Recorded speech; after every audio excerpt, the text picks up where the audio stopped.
Welcome to another episode of Elementality, everybody. I'm your host, Reese Harper, here with my trusty old co-host, Carl Richards. Hi, Reese. It's good to see you again, man. Yeah, fantastic. You want to give everyone a little bit of a catch-up in case they haven't listened to the series so far? Yeah, so we've been doing this series on talking about the problem, and by problem we just mean something to solve, right? The challenge that we face in trying to serve more people. And we've broadly and oversimplified, and we guilty as charged, oversimplified, like we've got systems, business models, tools, and service models all designed to serve the 1%. And we've been talking about what are the specific problems and the specific solutions to serving the 99. So if you haven't heard the last couple of episodes, go back and listen to them. It would be helpful, I think, to go back and listen to them. But today we want to dive into the next problem that we've been thinking about. Yeah. Right? Yeah, and let's define this problem as the modern consumer has more questions and needs more answers more frequently. Yep. Modern consumer has more questions more often. Mm-hmm. Let's break that down a bit. What does that even mean? What are you talking about? Well, Fidelity's done a lot of research on this. You can go to their website and look at their research from 2019 till now. They've got a bunch of white papers out on the changing consumer. Sometimes they'll reference this as the XYZ consumer. That's not just younger people, folks. These are anyone in their... It's really more like the world has changed. The world. Yeah. And it's particularly prominent for younger generations. But it's also the case for people in their 70s and 60s, and it's not exclusive to that market. Yeah. But what they're showing is that life is not a straight line anymore. Right. Life is a very squirrely line where you thought you were going to get a job and you moved back into your parents' basement, or you thought you were going to retire and you're still holding down a part-time job that gives you a lot of energy, and you're 82 years old. Yeah. It's just life is different. There's the gig economy now. There's much different financial complexity. Corporations don't retire people anymore. There's just not a straight line, financially in our lives.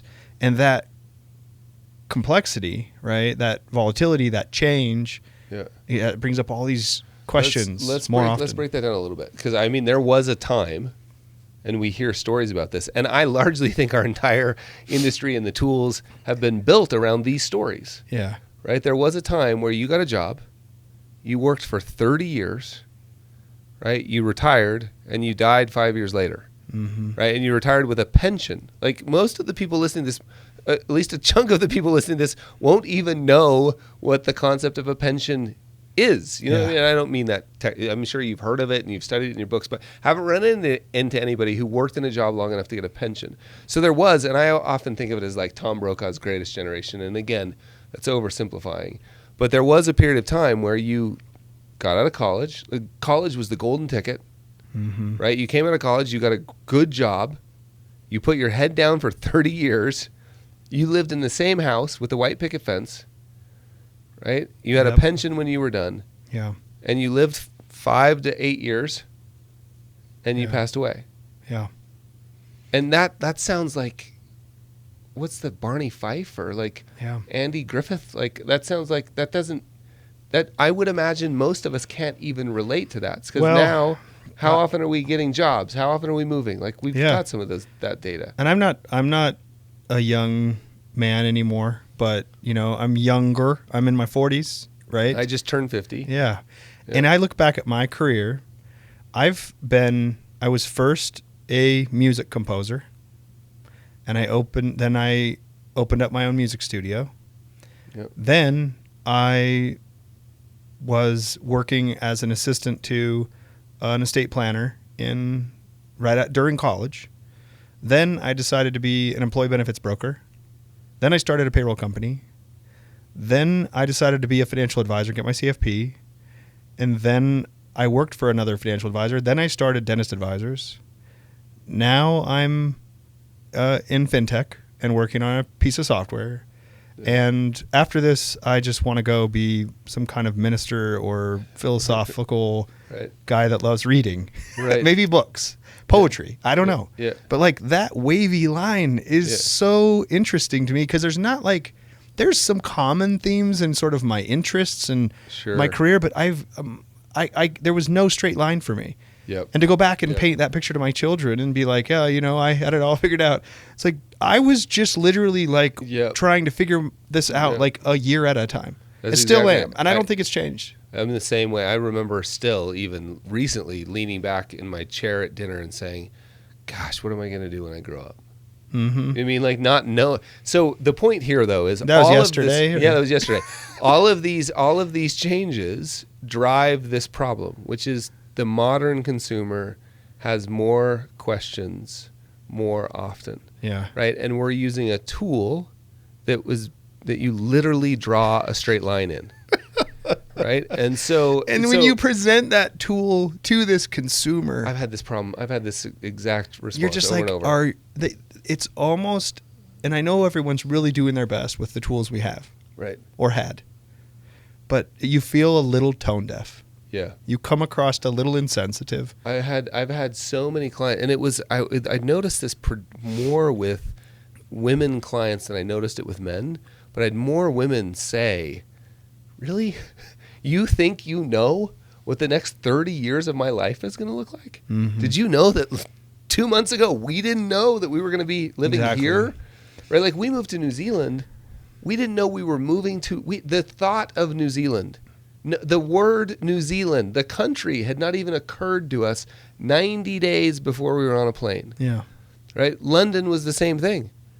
And back home was the same thing. Yep. Like, men make plans, people make plans, and God laughs. Yeah. And we've got tools built for very specific plans. And so what this brings up, again, in a complex adaptive environment that we live in, in a complex adaptive environment we live in, right? The only way to navigate it, the only way, right from the literature, the only way to navigate a complex adaptive environment is to get really clear about where you are today. And then the literature says solve for the next local optimum. Yeah. But instead, we're spending all this time solving for the optimum every single step of the way for 30 years. So the problem, again, let me just restate the problem. The modern consumer, the world has changed, right? And so the problem is the modern consumer needs more answers more often. So how do we solve that problem? The solution for me, and if you go back a few episodes, you'll hear me tell the story of having this realization that I needed a more agile, more adaptable visual. A picture is worth 1,000 words, right? And not just the visual, though, but the underlying tools, right? The underlying tools. For those of you who haven't listened, this may sound a little bit new, but the Elements scorecard of financial vitals were a more adaptable tool for me to have those conversations, and for a variety of reasons. One, there's no right or wrong. Right. There's no right or wrong here. Right. We've designed this in a way that no one's going to feel bad and no one's going to feel good. It's just a picture of what is. Yeah. And then when you start from that place, it makes it very easy to sort of just solve for that next local optimum like you're mentioning, because we're not saying there's not any implied change required from this.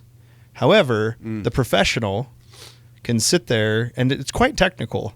To learn our scorecard isn't like, I mean, it's not rocket science, but it does require the professional to be there to interpret it. Right. It's not consumer interpretable. Like, there's no way a consumer is going to look at it and self-diagnose. Well, and particularly the adaptability of it. The adaptability of it, sort of how do you take a question and answer it with this adaptive, flexible scorecard? Yeah.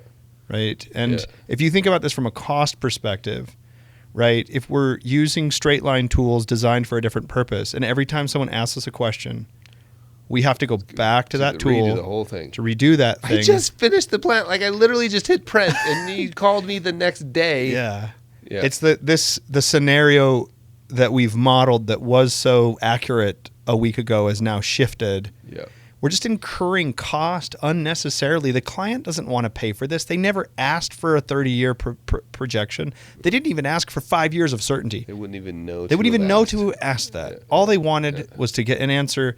Am I doing okay holistically? Or can I do this one thing? Yeah. Like question, right? And one thing I want to point out is this. I think of it as increasing, and I'm just going to use the word volatility in clients' lives, right? And I'm not talking about whether the world is more volatile, but I think just the idea that the average person's going to have 7 careers, right? Mm-hmm. That we've got the gig economy now, like income is lumpy. Yeah.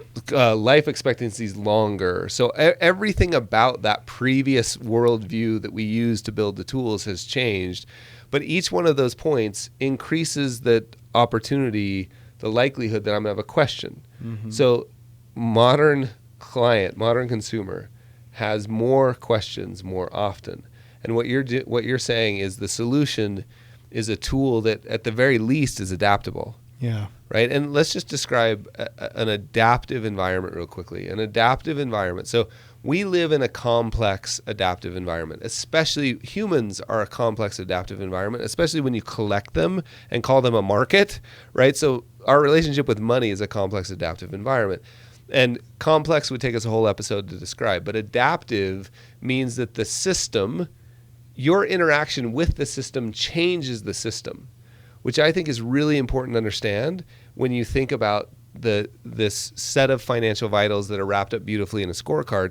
In the scorecard, like you change one thing and you change one part of the score, it has an impact elsewhere, but you can see it immediately, right? Like that impact allows you to then have the conversation around that change without having to go. And I was just joking, like we have a financial planner that we hired about a year ago, a new financial planner, maybe 2 years ago now.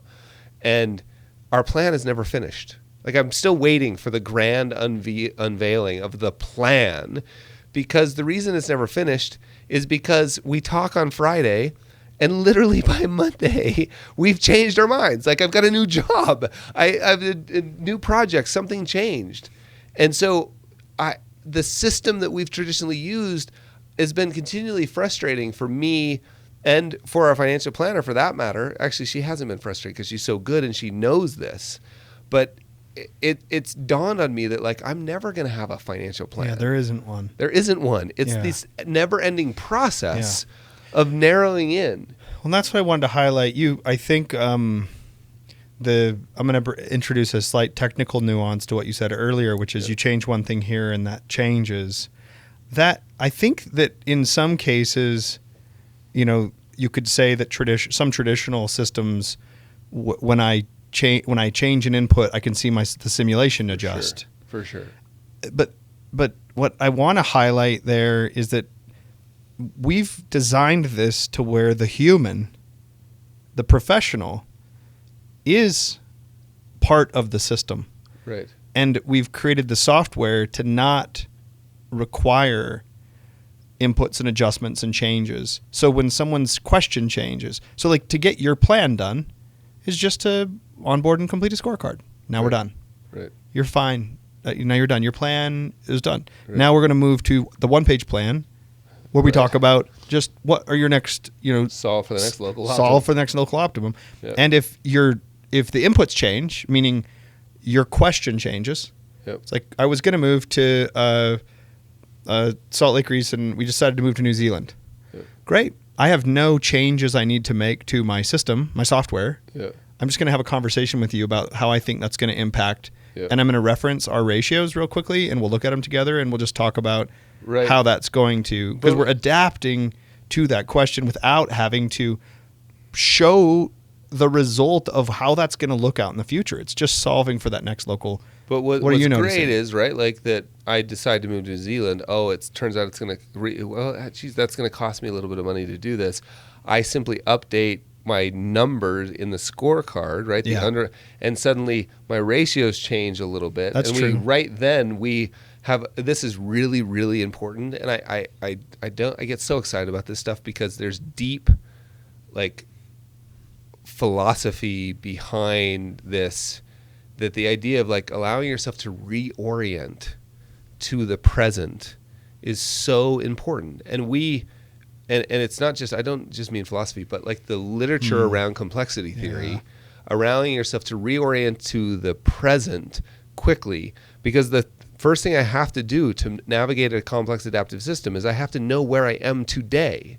Yeah. And then solve for the next local optimum. So having a tool to reorient around quickly is insanely valuable. And it's incredibly disorienting and anxiety inducing when you're using the future to make present decisions. Because we don't, and this overemphasis, this false sense of precision that we have about what the future looks like. And protecting our futures at the expense of our present. Yeah. Right? We got to protect that future.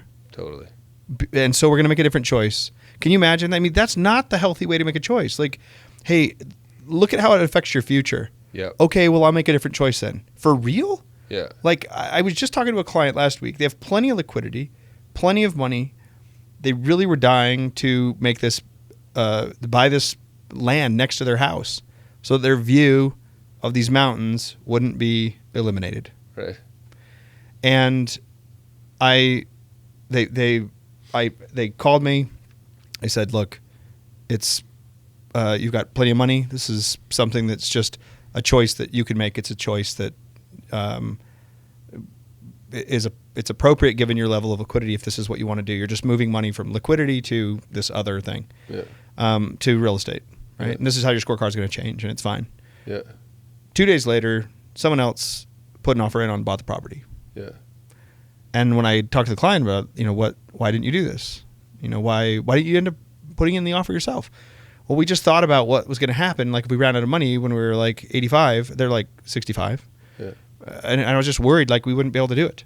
I'm like, you didn't call me? Like it was only been 2 days, Yeah.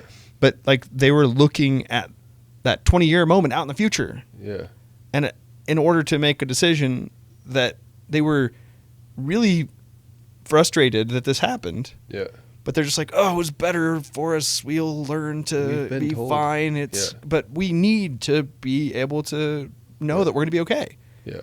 Yeah. And we already had that conversation like several times during that previous day. Yeah. But when you use the future, because I didn't put any modeling in front of them. I didn't put any forecasting in front of them. Yeah. Right? And using the future to sort of like protect your present, that's not always the right order, but I just feel like people are conditioned to do that to the point to where now what if the next 5 years of their life they're spending going, oh my gosh, like our view is completely gone. Like we wanted this so bad. We were going to put, I'm not saying that it's not good for them to make the choice or bad for them to make the choice. They just made a choice based on a future assumption that affected their presentness, their current present kind of life satisfaction. Yeah.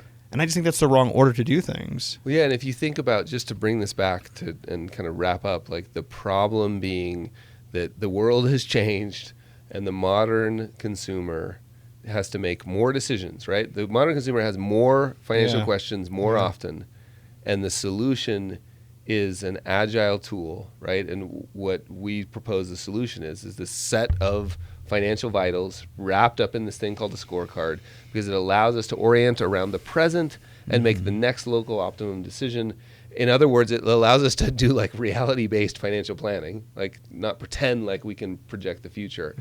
And if you start to think around the number of decision points that are happening in people's lives now, because like I've changed career 7 times, I'm going to move, I'm going to be in New Zealand, I'm going to do this, I'm going to do that. My income is lumpy. I live in the gig economy. The average, what did we say that a developer is going to change? Yeah, the average developer's tenure at a software company is like 2 years. Right. So if you think about every time that changes in somebody's life, like that's why this helps bring the cost to acquire and serve a client down. Yeah, is because rather than orienting around some future gigantic projection-based thing, we can say, look, we've got a set of tools right now, get you a clear picture where you are today, help you make the decision around tomorrow. So let's just wrap up with this. The problem is that clients today, the modern consumer, has to make more decisions, has more financial questions more often. The solution is having an agile tool that allows them to do that. Yeah. Love it, man. Amen, Reese. Carry on.